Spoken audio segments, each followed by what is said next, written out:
Čau visiem, nu ko, šodien tas foršā diena, tas mana mandrāža nespēja nomierināties, tāpēc, ka excitements tik liels un braucu uz sporta. Es līdz pārbaudēm nekad šādu līmeni neesmu darījis to. Šādā laboratorijā ir bijuši parasti testi, parasti kā sporta skolās bieži vien to dara agrāk, nu, tagad es nezinu, cik moderni tas ir palicis, bet redzēsim. Stress, uztraukums ir bišķiņ arī iedevis to veselību nedaudz, kakls jau krīt iet šodien aizskatis. Nu, cerams, viss būs normāli, rezultāti būs normāli, salīdzinoši. Un varēs jau sākt, lai tā kā ieķiksēt, ka viss esmu iekšā. Un man vairs nebūs savziņā jāuztraucas par to, kad nu, kaut kas reāli neizdodās. Jā, kad viss tas, ko mēs darījām, ir velti. Tāpēc, jā, braucu. 1:30 un sākas, nu, kā būs, tā būs. Bet, nu, labs. Reāli nav vienkārši vārdi. Tā kā braucām. Jau tā izbrauc laicīgāk. Nu, labi, nebija tik laicīgi, cik gribēju, bet šeit, ka vajadzēja visam pietikt, bet, nu, iebrauc vietā, apskatās, nu, tāds sastrēgums pēkšņi 1:30 dienā. Vienkārši, nu, tāds komplektiņā viss tas stress. Kā ko tur stresot, nu, kā ir neko nevar mainīt, bet, nu, nepatīk, ka tā kā ieplāno un atkal. Un man, es nevaru iedomāties tā kā, cik man šitas ir, cik man šitas viss pasākums ir nozīmīgi, un kad visi sāk iet tā bišķiņ, ne tā, kā tu plāno. Nē, tu jau tāpat, Laura, to izdarīt, tu jau tāpat šito var. Nu, bet šis ir tas notikums, nu, nezinu. Man tas ir reāli tiešām svarīgi. Labi, cīnīsimies sastrēgumu tālāk. Nu, esmu atkal izlēc ārā no mašīnas, sajūtu, ka vecajā hūdā piestāja pie kojiņā un visu pārējo. Tādas atmiņas reiz ieskan galvā. Bet, nu, 3-4 minūtes kājām un iespējams paspējuši līdz nagiem, tā kā, nu, neko, spriedzīte turpinās. Nu, tā. Liekas, ka nāšu esmu iekšā un gaidu savu rindiņu. Būs jāskrien, jādarbojās, tā kā nepierasti. Lauri, ko tu dari savu dzīvi? Nekas izgāja cauri, kas un kā. Diemžēl visu pilnīgi maksimums neizturēju, īsumā sakot, nu, jau kādā brīdī kaut ko pārslēgšos un parunāšu šo smalkāk, bet, jā, vienkārši var redzēt, ka fiziskā veselība viss ir kārtībā, viss normāli, tikai, nu, jā, var redzēt, ka treniņi nav bijuši pietiekami, kā saka, sirds pārāk augstu pulsu ceļu uzreiz sākumā arī iesildīšanās, tā kā uz to ir jāvēlta laiks vairāk, tāpēc līdz visiem startiem, ja mēs sāksim visu kustēties un ja mums aizstrādā treniņu plānus un tam līdzīgi, tad mums jāmēģina vienkārši bāzes tempā kustēties un tā kaut kā.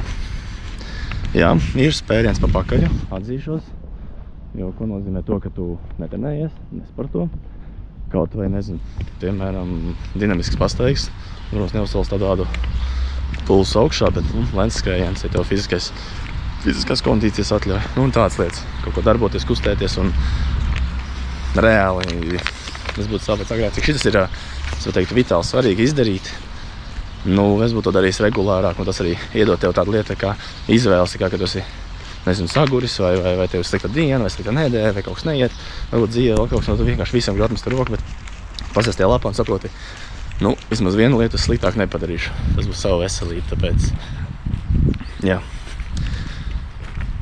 Visas, ka viss kārtībā, viss būs normāli, būs labi, bet bēdīgākais tas, kad, jā, nav vairs tas, kas bija agrāk. Bēdīgi, bet, nu, tagad brauksim un turpināsim. No tā varbūt neinteresanti citiem, bet šī tais cēliņš tā viegli pa labi, viegli pa kreisi un ārā un tāds man bija studiju laikos šeit ceļš no kājām braucot ārā. Nu, kad bija mašīna te pabraukāja, bet kad nebija tā gāja kājām, vecās atmiņas. Kamēr sēž sastrēgumos, lai braukt mājās, nu, protams, varu kļūdīties un tam līdzīgi, bet reāli, nu, baigi ārprāts, kad tu pilnīgi pārdomā dzīvi. Nu, tā kā fenomenāli. Ja tu esi tik tālu noskaties uz šo video, tā kā es ieteiktu tev arī sākt reāli kaut ko krasi mainīt savā dzīvē, jo nu, te pierādās tas faktors, ko nozīmē sirds un asinsvadu, piemēram, slimības, kad sirds netrenē, tad, piemēram, asinsvadi ir vāji. Un tu brīnās, ka no kāda, kad cilvēks ir vesels, tā kā pie mēs arī, fiziski visi kārtībā, vienkārši nav trenēts. Un tad arī vienā brīdī uznāk varbūt kāds liels puls, liela slodze un klaks. Un cilvēka dzīvība ar to arī varbūt izbeidzās. Protams, kāda preparāti ir jālieto vai uzturs, dzīves stils. Jā. Tā kā, ja tu sekosi šim procesam, saistībā ar maratonu skrējienu, es domāju, būs ļoti labi pavērot, kā var mainīties cilvēka dzīve, jā. Jo tad, kad tu esi jauns, tu esi sportā, piemēram, tu esi treniņos, tu jau nedomā par to, tu tikai kusties, tu blies, ir treniņš, pēc tam, uzspēlē paslēpes vai vēl kaut ko. Un tad, kad paliec lielāks, tagad strādā, domā par pelnīšanu, vēl tas izaugsme, ģimene, vispār visi ir forši, tikai, man kleps. Un vienā brīdī tas balansēdi pazūd. Kādā brīdī kādu hobijas vai kaut kur aizbrauc ar ģimeni, labi, tas bišķi varbūt kaut ko atsit. Bet pa sevi, tā kā fiziskā sagatavotība, vispārējais, nav tev jābūt superstāram vai ko, bet, ja tu tik tālu var noklausīties šitā visu savu sentimentālo sarunu, tāpēc, negaidi jauno gadu. Vienkārši sāc, tā kā domāt par sevi, par kaut ko. Jā. Tā kā turamies, lai visiem labu veselību, un tad jau sekosim, kā Laurim veiksies tālāk, jo, tagad ir kāds laiks jau, man jāpēc zināms, ko es varu darīt, ko es varu trenēt, un neko, bišķi jau sāksim jau gatavoties tam visam jau, lai, kā saka, atgūt savu iepriekšējo formu. Tas būs grūti, jo, gadi arī iet uz priekšu, jaunāks nepaliek, bet, nav vēl tāds vecums, kad tu nespēji, kad nevarētu neko tādu atgūt. Bet, jā, un labāk. Mēģināsim smējoties no manas dzīves sliktākās formas. Nokritā.